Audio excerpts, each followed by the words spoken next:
Speaker, I want to start by saying something simple that shouldn't be controversial in the People's House. On questions of war and peace, on questions of life and death, Congress is not supposed to be a potted plant. We don't get paid to outsource hard decisions. We don't get brownie points for showing up. Our founders weren't naive about threats, but they were realistic about power. That's why they chose to entrust Congress with the power to make war, not the president, not the courts, not the states, but the elected representatives of the people. And call me crazy, but I think if we abdicate that power, we are not only doing a disservice to the people we represent, we are violating our sacred oath of office, our oath to protect and defend the Constitution of the United States. Now, the last time I brought up this resolution, I was told it was premature because there had not been strikes in Venezuela. Yet, let me quote what my Republican friends said in their own words. Chairman Mast, quote, "This resolution to me doesn't make much sense because we are not in hostilities inside Venezuela," end quote. Congressman Keith Self said, quote, "This is not necessary as it removes our armed forces from hostilities against a country where there have been no hostilities," end quote. Congressman Warren Davidson, quote, is the contention that this is a present condition, that there are U.S. forces in violation of the War Powers Resolution, or is it a hypothetical future, end quote. Congressman Tom McClintock, if the President launched an unprovoked attack on Venezuela without congressional declaration, we should have this debate. Until then, I think Democrats would do well not to cry wolf on such an important matter. Even Susie Wiles, the President's own Chief of Staff, said, and I quote, "If he were to authorize some activity on land in Venezuela, then we'd need Congress." So we got lots of smug lectures from the other side, but guess what? On January 3rd, 2026, not only did Donald Trump authorize land activity in Venezuela, his administration did not come to Congress beforehand. We weren't even the first group that he talked to after the attack on Venezuela.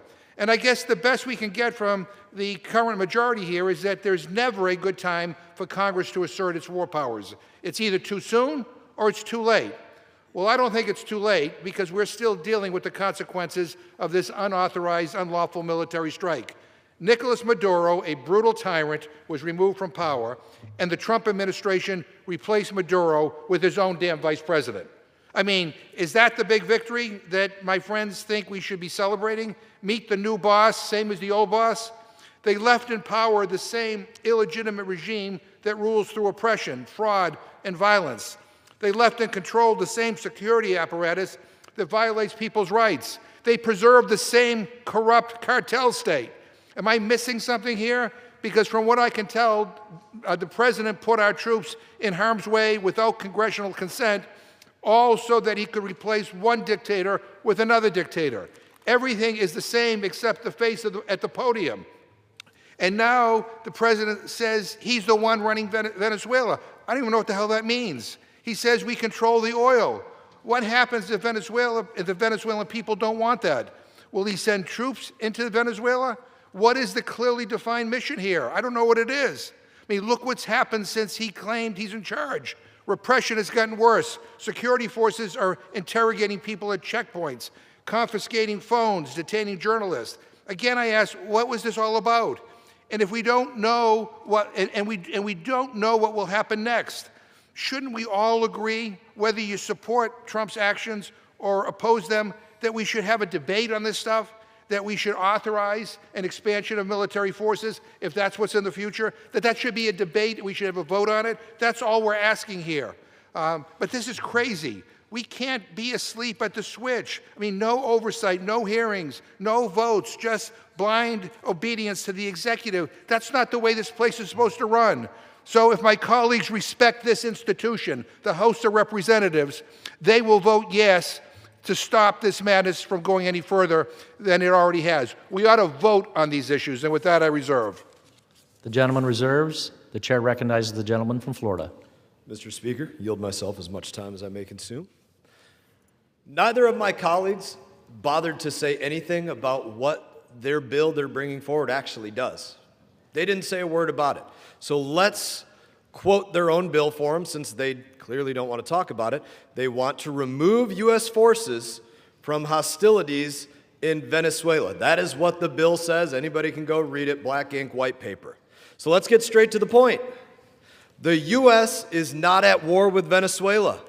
I know you all predicted that there's going to be some forever protracted war, but we were never at war with Venezuela. There are no boots on the ground. Democrats are asking us to vote on a resolution about a situation that literally does not exist. We do not have anybody there in Venezuela fighting. There are no tanks on the ground in Caracas. There are no snipers in the tree line. Doesn't exist. Again, we are not at war. Maybe they're conferring about that right now. Let me confer with my colleagues a minute. Are we at war? I confirmed with my staff. We're not at war. Are there any troops on the ground? I confirmed with my staff also. There are no troops on the ground. They should confer with their staff. I see them doing that.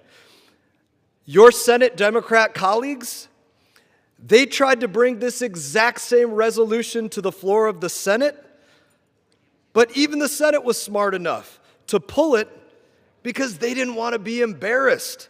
Because let's say it again, we are not at war. Most of you Democrats predicted that we were going to be in some forever war, which again, by the way, you said after the strike hitting the Iranian nuclear facilities, their nuclear infrastructure, you all said we're going to be in a forever war. We weren't. And then you said the same thing years ago when President Trump killed Qasem Soleimani. We're going to be in this forever protracted war. Guess what? We weren't. We haven't been. Not for one moment since then. My Democrat colleagues, they are batting zero in predicting forever wars. Operation Absolute Resolve was a law enforcement action to bring Nicolas Maduro, an indicted narco-terrorist with a $50 million bounty, to justice. And President Trump finished the job. Thank you, President Trump, for finishing the job. It was literally over before breakfast. I've been in war, I can tell you, an operation that's over before breakfast, that's not a war. The Department of War, let me say this again, is not engaged in any hostilities within the Venezuela territory or with the Venezuelan military. They're not in tank battles. There are no tactical operations centers there. There are no convoys. There are no U.S. mess halls over there. There are no field hospitals. There are no trenches with infantry soldiers shooting at one another. We're not even there long enough for soldiers to heat up an MRE. That's what we eat in the field in the military, guys. But just to give you a level of peace of mind, because you were curious about this, Secretary Rubio confirmed in his letter last week that no U.S. armed forces are in Venezuela. He also confirmed that should there be any military operations that would put our forces in hostilities with Venezuela, that the administration will provide the appropriate notifications to Congress, literally in his letter. So what is this really about? This bill that you all refused to even say a word about in your opening statements. It's about spite. It's about the fact that you don't want President Trump to arrest Maduro, and you will condemn him no matter what he does, even though he brought Maduro to justice with possibly the most successful law enforcement operation in history. Your hypocrisy is clear as you chant and you lead your No Kings protests, but when it comes to taking down a dictator, you crawl into a corner, you curl up, and you start to cry about it. This is about your base having protests to free Maduro. This is about appeasing your far-left friends. Now, whether my colleagues want to admit it or not, the world is a safer place because President Trump had the backbone, the stones to do what nobody else would, bring Nicolas Maduro to justice. So, let me say this affirmatively as possible. If anybody votes yes on this war power resolution that my colleagues didn't want to describe, they are stupid. Because again, there is nobody at war, no forces in hostilities in Venezuela. It would be like them calling me today to take a pie out of the oven that we all ate a month ago. Mr. Speaker, I reserve. The gentleman reserves. Members are reminded to address their remarks to the chair. The chair recognizes the gentleman from New York. And you know what happened in the Senate? They had a vote. First, 5 Republicans joined Democrats. But in his general style, 2 of them were very threatened by the president and had to reverse their vote the next week. We need to have the vote here and see if the courage that the 5 first showed and the 3 that continue to show, whether my colleagues on the other side is going to have the courage to stand up and do their job and make sure that the power that we have in the House of Representatives to oversee the executive branch and not just be a patsy to this executive branch exists. And now yield 2 minutes to the gentleman from Connecticut, the ranking member of the House Intelligence Committee, Representative Jim Hines. The gentleman is recognized. Thank you, Mr. Chairman, and thank you, Mr. Ranking Member. Not much surprises me anymore, but to sit here and to listen to the storied House Foreign Affairs Committee chaired by somebody who calls the opposition stupid, to hear our motivations as we stand up for a fundamental constitutional prerogative mocked through ad hominem attacks. Shame, sir. Shame. We are here because we are standing for our constitutional right to be consulted on the most consequential decision that the United States can make, whether we engage in hostilities and put young men and women at risk. The chairman's summer stock theater and cringy antics notwithstanding, this has nothing to do with whether there are troops on the ground in Venezuela. We will stipulate your argument, pathetic as it is, Mr. Speaker. What this is about is whether we see what we saw happen 3 weeks ago happen again. 3 weeks ago, there were boots on the ground, and we didn't know about it. This bill is about saying that on the most consequential thing that this Congress can do, we have a voice. The representatives of the people, the Article I authority. Let's set aside Venezuela. I won't use that term again. Let's stand up for our constitutional rights to be consulted for what may happen tomorrow or the day after tomorrow or next week. Not much surprises me anymore, Mr. Speaker. I've watched my majority friends completely abandon their policy positions. Brutally anti-immigration because of this president, obliterating free trade, completely leaving behind everything that the Republican Party used to stand for, praising Vladimir Putin, attacking our NATO allies. You know what? Policy flexibility is not the worst thing in the world. I wish it weren't happening because of the reason that it's happening, but policy flexibility is one thing. But abrogating your constitutional duty to be consulted and to authorize force, and then to be mocked for it, shame, sir, shame. We need to stand up as an institution and say, we get consulted on the most consequential things that we can do. I yield back. The gentleman reserves. Once again, I want to remind to direct your comments to the chair. The chair recognizes the gentleman from Massachusetts. Thank you, Mr. Speaker. And again, I just say to the distinguished chairman that his arguments are it's either too early or it's too late. I mean, our troops were on the ground. Our troops were shot at. They were wounded. Thankfully, they are home and they are safe. But with this, all we're saying here is that if you're going to expand and utilize our military again, you come to Congress and ask for a vote. And that's not just our prerogative, it's our responsibility. It's in the Constitution. That's our damn job. If you don't want to do it, do something else. But it's our responsibility. And in terms of the gentleman's interpretation of the War Powers resolution, I would simply suggest that maybe he and his team go to the Congressional Research Service and get a briefing to understand how it works. But this is our responsibility. It's our job. I yield 1 minute to the gentlewoman from Pennsylvania, Ms. Houlihan. Thank you, Mr. McGovern. And it's really devastating to listen to the other side talking about how we somehow were not supposed to be told when boots went on the ground before. Somehow we were lucky enough, by God's grace, that nothing bad happened to men and women in the service of our nation, and yet they actually were injured, 7 of them. The U.S. military is being used against Venezuela without congressional authorization. without transparency and in ways that appear only designed to benefit the very powerful amongst us, the oil companies, and not the Venezuelan people, and certainly not our American people to whom we are obligated to represent. It's as simple as that. The American people don't want their sons or their daughters sent into harm's way for their missions to Venezuela or to Greenland or to anywhere else that are undertaken just to enrich corporations and the most wealthy amongst us and cronies of the presidents, and to do nothing in the process to lower the cost of living, to help families afford housing or health care, or to secure a future for our children. The gentlewoman's time has expired. I'm struck by the fact that I yield 30 additional seconds.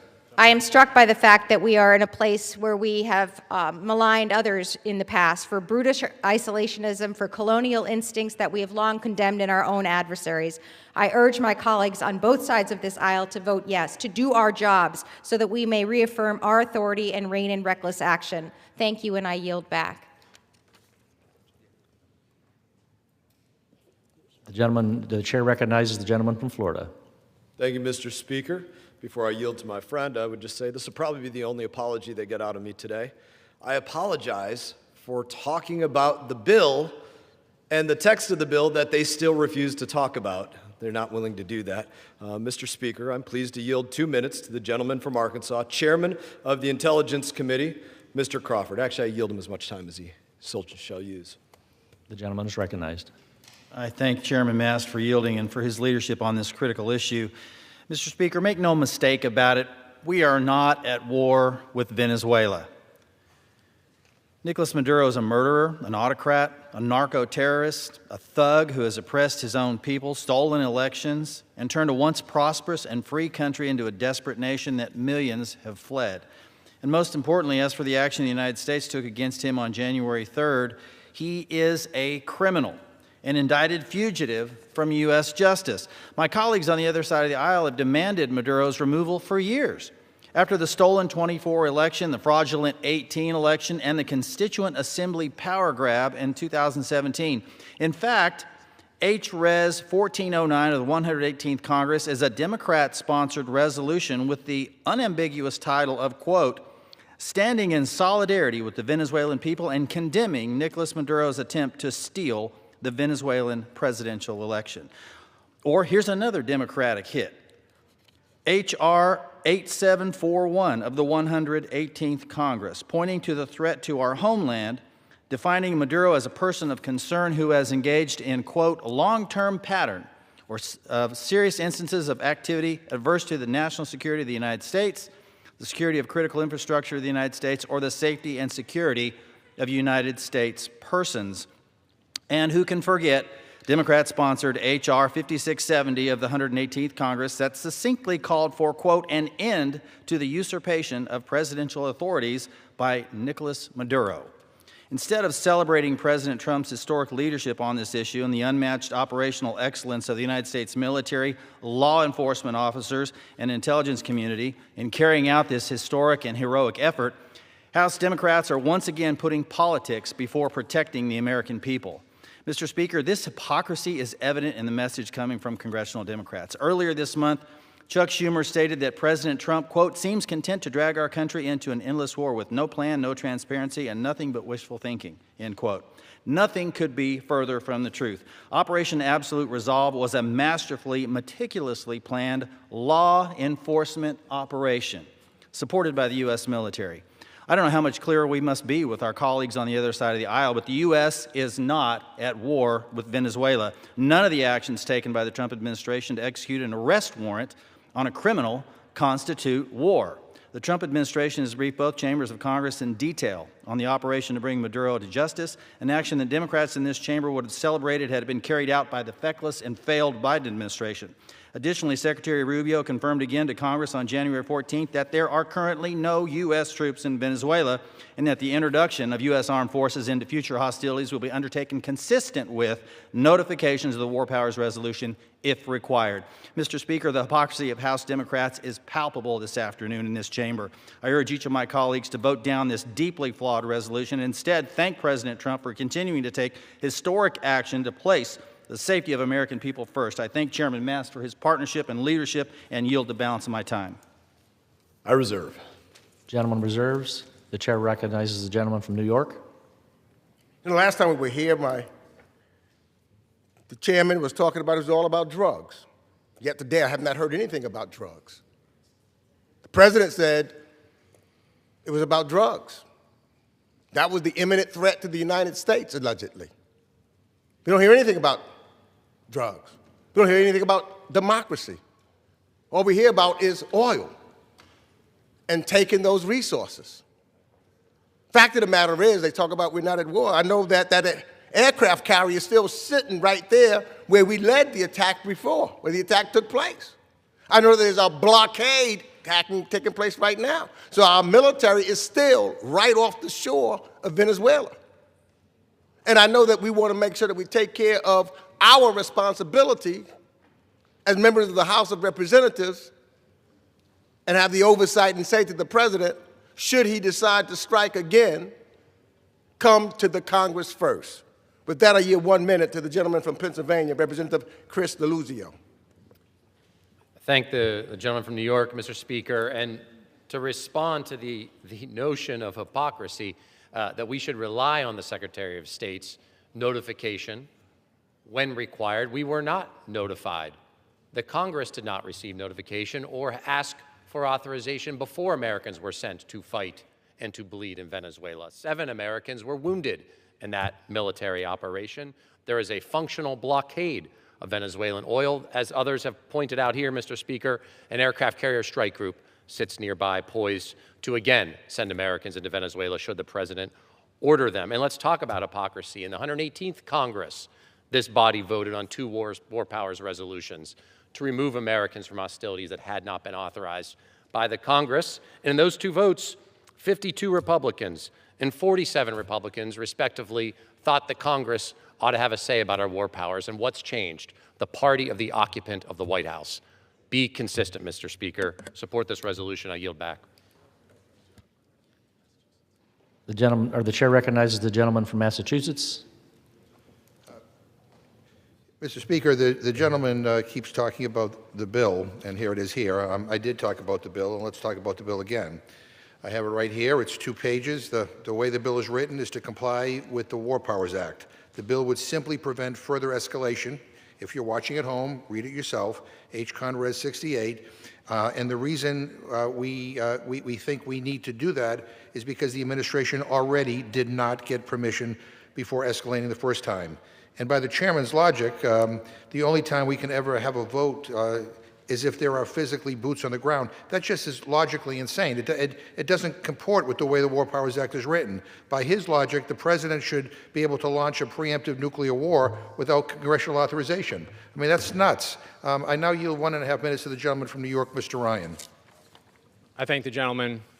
Mr. Speaker, we face a fundamental question here. Who makes the decision to send our most precious resource, our young men and women in uniform, into harm's way? Is it a 5-time draft dodger who's called them suckers and losers, or is it the American people with us as their voices? Mr. Speaker, I was on the receiving end of this same chicken hawk BS for 27 months in combat in Iraq, and I don't need to be lectured by my colleagues. We all know how that went. Thousands of American lives lost, trillions of dollars spent, not on 1 but 2 forever wars over the last 20-plus years that we should not have started in the first place, and most importantly, no honest conversation with the American people about what would be required, what blood and treasure would be spilled across, halfway across the world. And now we're seeing it play out all again. History doesn't repeat, but it certainly rhymes. We in this room had the Secretary of Defense and the Secretary of State come to Congress before the end of this calendar year and blatantly lie to our faces and, more importantly, lie to the American people. Why? Because they know it isn't right or popular. The last thing, Mr. Speaker, the American people want is another regime change war, forever war, for oil. I urge my colleagues to support this resolution and to not repeat history.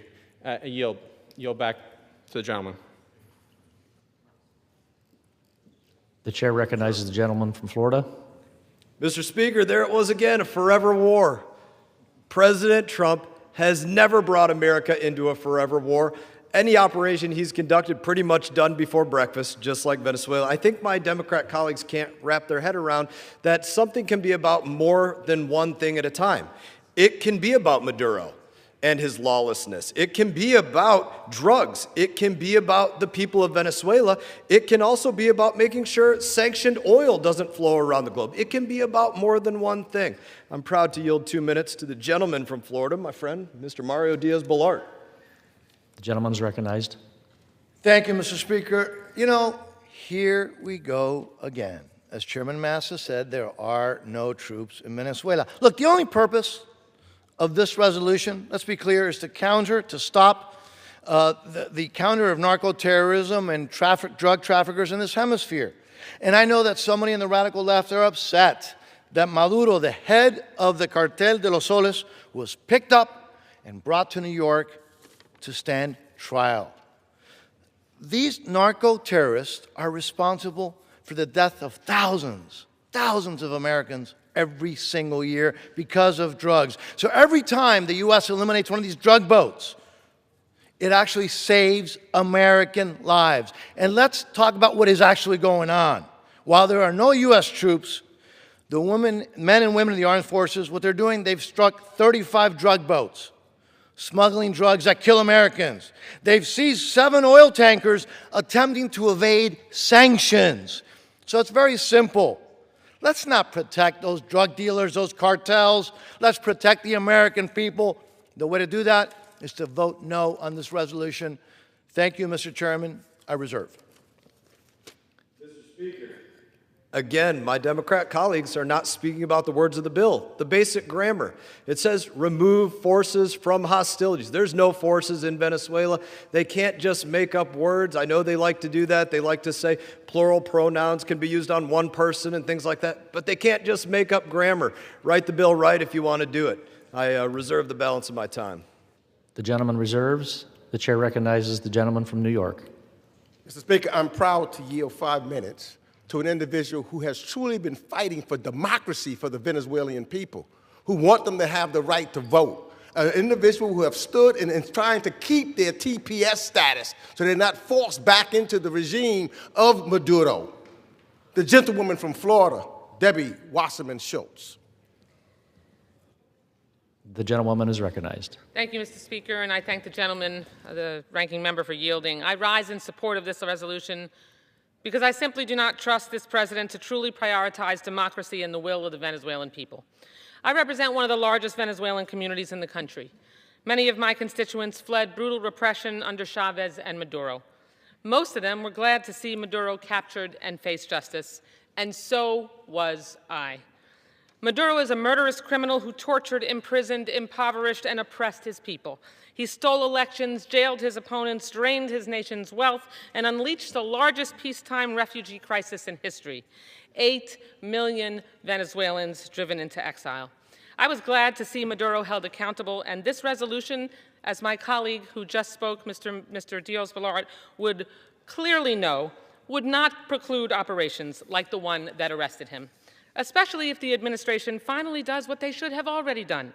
Come up with a day-after plan for democracy, present a coherent strategy to Congress, and make a case to the American people. But arresting Maduro does not fix Venezuela because Maduro did not destroy Venezuela by himself. He relied on criminal affiliates who helped him cling to power. Delcy Rodriguez, Jorge Rodriguez, Diosdado Cabello, Vladimir Padrino Lopez. All of them share in Maduro's guilt, but instead of being thrown in jail, they were left in charge. The machinery of repression was left in place, and the democratic hopes of Venezuelans are being left behind. My constituents who celebrated Maduro's capture are horrified to see President Trump normalize relations with the same regime that forced them to flee. This president must not make the U.S. complicit in the brutal repression of Venezuelans, which continues today. Yet Trump continues to jeopardize the lives of lawful Venezuelan immigrants by forcing them back into this chaos after he terminated their TPS. Trump has lavished praise on Maduro's hand-picked replacement, Delcy Rodriguez, who ran the regime's torture dungeons.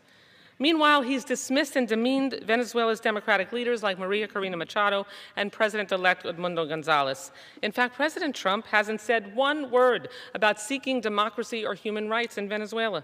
If Congress backs military action, then democracy, stability, and safety for Venezuelans should be the objective. But those aren't President Trump's goals. He only speaks about getting a cut of the regime's oil sales and ignores their ongoing repression. I have no illusions about the dangers this regime poses. I'm open to the idea that military action may be needed to achieve democracy. And if Trump truly cared about Venezuelan democracy, he has tools at his disposal. He has broad authority to defend our national security interests. He could employ covert action, enforce vigorous sanctions, support civil society groups on democracy's front lines, and take action, as he does, against cartels and narco-terrorists. And he could use his, quote, tremendous leverage to push for elections and human rights, because this resolution doesn't block any of that. Instead, Trump is just seeking profits for the same big oil companies who've propped up Maduro for years. He moved on his own with no plan for democracy, and he swapped out one dictator for another and declared mission accomplished. My vote today isn't about the means that this president used to capture Maduro. Presidents should use the power they have to be tough on dictators who abuse their own people.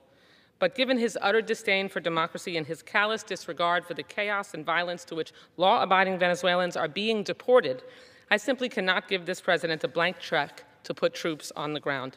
For all we know, Trump plans to deploy troops to protect the regime's oil facilities, not to liberate Venezuelans.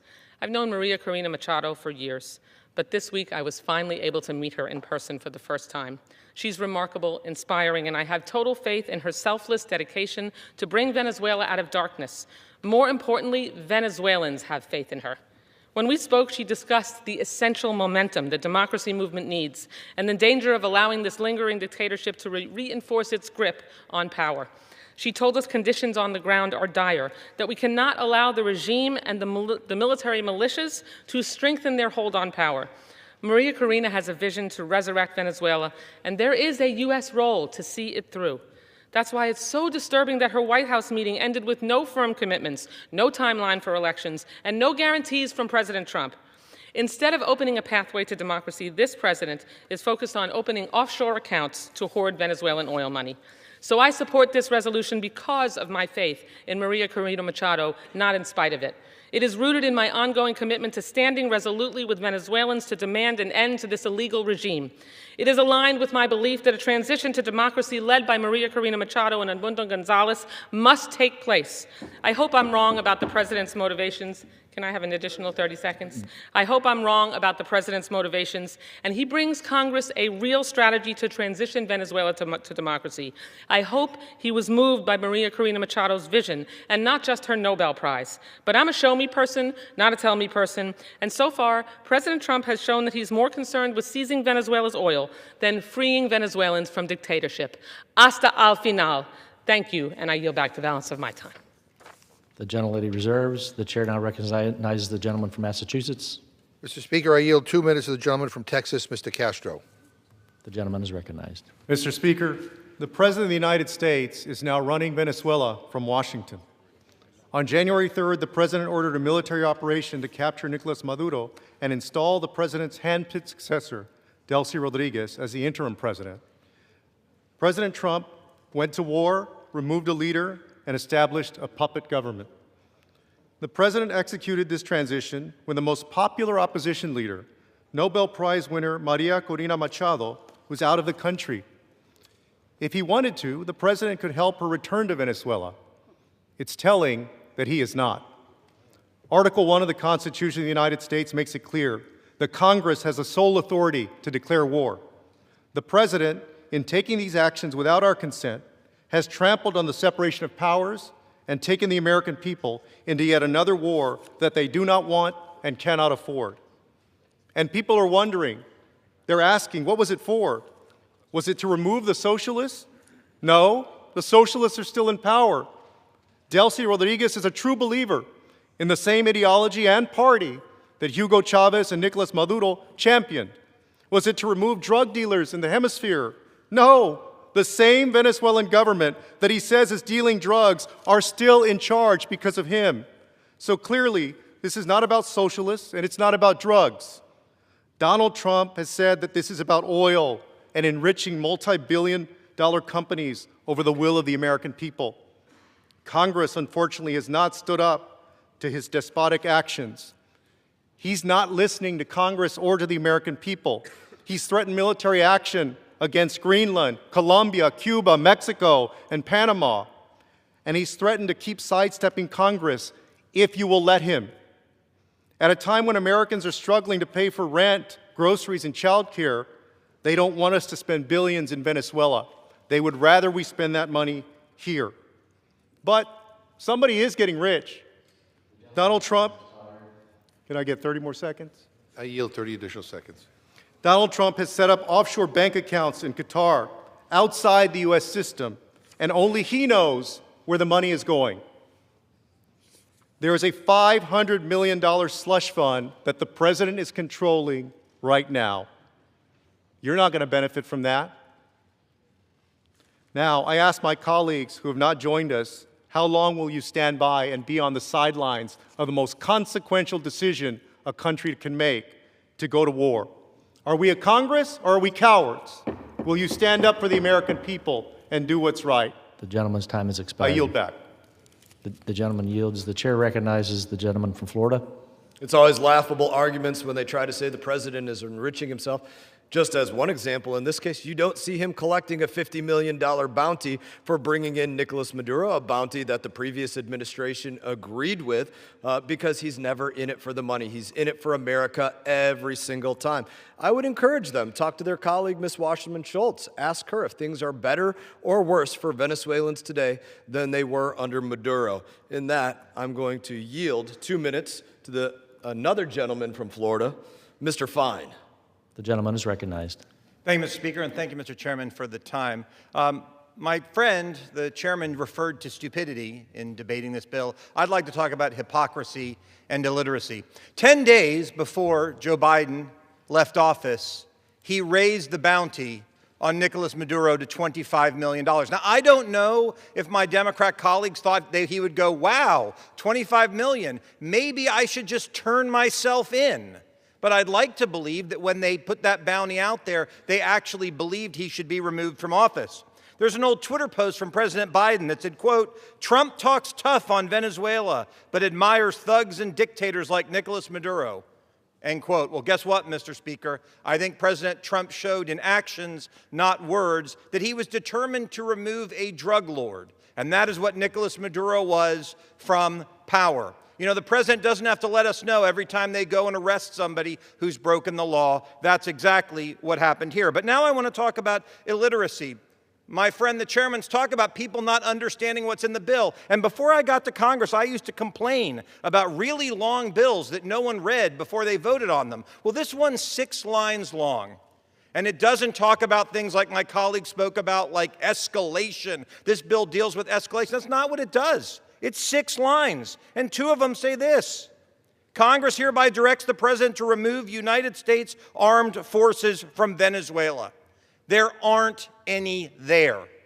So they propose to have us vote on something that is irrelevant because the action they want to stop is not taking place. There's no war there now. I think what my colleagues are shell-shocked because after all of these years of empty comments condemning Maduro, empty statements by them, empty statements by Joe Biden, talking about how bad a man he was, we finally have a president who actually went and did something about it. That's what President Trump did. We should be proud. We should be thanking. We should be supporting him for what Gentleman's he time did. has expired. And we should be voting down this resolution. I yield back. Reserve. Gentleman from Florida reserves. The gentleman from New York is recognized. I just wonder what kind of man, when a woman earned the Nobel Peace Prize, Corina Machado, said that he wanted it. And her trying to fight for democracy came in, and he took it. He didn't earn it. What kind of man does that? I'm proud to yield 1 minute to the gentleman from California, Representative Jimmy Panetta. Gentleman is recognized. Thank you. The military intervention in Venezuela left us with uncertainty, instability, and insecurity. Look, as a veteran, I commend the military operation to remove Maduro on January 3rd. But as an American, it left uncertainty for the day after. By replacing one despot with another, we're uncertain as to the government, to the oil, to the cartels, and to the future of democracy in Venezuela. This type of military adventurism can also create instability, not just in Venezuela, but in the region, and that creates insecurity for the United States. As we saw this week about Greenland, the president wants spheres of influence rather than stability from a rules-based order. Instead of standing up to China and Russia, the president just wants to impress them by acting like them rather than being better than them. That's what happens when we have a president that doesn't just want his own sphere of influence, he wants his own sphere of governance, especially when it comes to putting boots on the ground. This War Powers resolution would not only prevent that in Venezuela without further congressional approval, it would also demonstrate that this Congress can actually act like a co-equal branch of government and fulfill our responsibilities under the United States Constitution. Thank you, Mr. Speaker. I yield back. Gentleman from Massachusetts reserves. Mr. Speaker, I yield. Gentleman from Massachusetts. I yield 3 minutes to the gentleman from Kentucky, Mr. Massey. Gentleman is recognized. Mr. Speaker, I rise in support of this War Powers resolution because the integrity of this institution is at question. Every member of this House has a duty to uphold the Constitution's systems of checks and balances by exercising its Article I powers entrusted to us. The executive's military exercise to capture the leader of Venezuela represents one of the most blatant usurpations of congressional authority we have seen in modern times. If we ignore it, we are not merely acquiescing to executive overreach, we are rendering impotent our branch of government. Thomas Paine said in 1776, "A long habit of not thinking a thing wrong gives it a superficial appearance of being right." Some of my Republican colleagues may feel obligated to acquiesce because it's our party occupying the White House. It's our party who is the commander-in-chief. But the precedents we tolerate today will inevitably be used against us tomorrow when the reins of power change hands. That's precisely why our loyalty must be to the Constitution and not to any party. If our country wants war, then Congress must vote on it. We are the voice of the people. There's a reason so many of our offices bear a prisoner of war missing in action flag. It's a solemn reminder of the human cost of war and our obligation, not the obligation of a single executive or a private circle of special interests to decide when to go to war. Even the executive branch knows that Congress had the authority, not them. Do you remember the night of the invasion? It was the Attorney General who explained this was just a law enforcement action, that the military was merely assisting. And that's the problem we have, because then it became obvious that we were undertaking a military exercise. And if the unilateral use of force were not enough, the executive has compounded this abuse by seizing Venezuela's oil revenues, selling them, and depositing that money in U.S. Treasury-controlled accounts overseas. So now the executive presumes the authority to appropriate money. That's a direct violation of the U.S. Constitution. Article I, Section 9, Clause 7 of the Constitution is unambiguous. No money shall be drawn from the Treasury but in consequence of appropriations made by law. There was no law, there has been no law to appropriate this money that was seized in an act of war. If we allow an executive to seize foreign resources and direct spending from pillaged accounts without congressional authorization, people no longer have a voice in their government, and Congress's power of the purse becomes moot. If the executive believes war is justified, then let Congress declare it. If the executive believes foreign assets may be seized and spent and appropriated, then let Congress appropriate them. That is how a republic functions. And I yield back my time to the gentleman from Massachusetts. Gentleman reserves. Gentleman from Florida is recognized. My colleagues still not talking about the 6 lines of the bill that says remove forces from Venezuela. They're not talking about it because there are no forces in Venezuela. I'm very proud to yield another 2 minutes to the gentleman, also from Florida, Mr. Stubbe. Gentleman from Florida is recognized. Thank you, Mr. Chairman, and thank you, Mr. Speaker. I rise in opposition to this resolution because it's nothing more than a weak and pointless attempt to attack our president and undermine our national security. We conducted a 40-minute operation to remove a drug-trafficking narco-terrorist, and Democrats are acting like we started World War III. For that brief, targeted action, they now insist Congress must step in and tie the president's hands. Let us be clear about how ridiculous this resolution truly is. It orders the United States to withdraw forces from Venezuela, yet there are no U.S. forces in Venezuela to withdraw. You cannot remove troops that don't even exist. That alone shows how unserious Democrats are in this effort. They also claim the act to remove Maduro was unconstitutional, which ignores Article 2 and decades of bipartisan precedent where presidents have undertaken limited military action without a declaration of war. Clinton acted in Kosovo, Obama acted in Libya, and most similarly, George H.W. Bush captured drug trafficker Manuel Noriega back in 1990. No one screamed constitutional crisis then. In fact, those acts were celebrated by both sides, and they were upheld by federal courts. The bottom line is that Nicolas Maduro is a criminal defendant charged by the United States Department of Justice with narco-terrorism and drug trafficking offenses, including conspiring to import cocaine into the United States and related weapon charges. He has run his regime like a cartel, flooding our country with poison and destroying American lives. This was not an act of war, it was an act of law enforcement.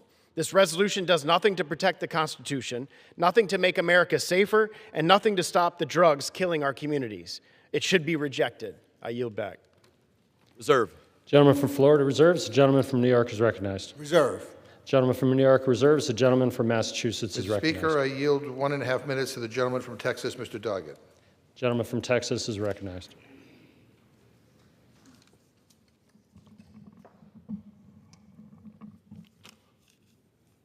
Oil over democracy. Trump has made clear his priorities, accepting ruthless suppression by Maduro's comrades, so long as the oil profits flow to him as the self-described acting president of Venezuela. With one major oil company describing the country as uninvestable, Trump has absolutely no winning strategy to secure any benefits for the American people. He doesn't just want to be king of America, he wants to be king of the universe. He wants to be a Putin or a Xi disrupting the global order that bipartisan American leaders made possible to prevent another world war. Imperialism, starting wars around the world wherever Trump's latest whim takes him, will not make America great again. It will make us much less safe. To found this country, Americans got rid of one despotic king. We don't need another one. Instead, we must demand an accountable president by adopting this important resolution and asserting the power of Congress. I yield back. Gentleman from Massachusetts reserves. Members are reminded to refrain from engaging in personalities toward the president. The gentleman from Florida is recognized. I would just remind my colleague that President Trump has yet to start any war in either administration.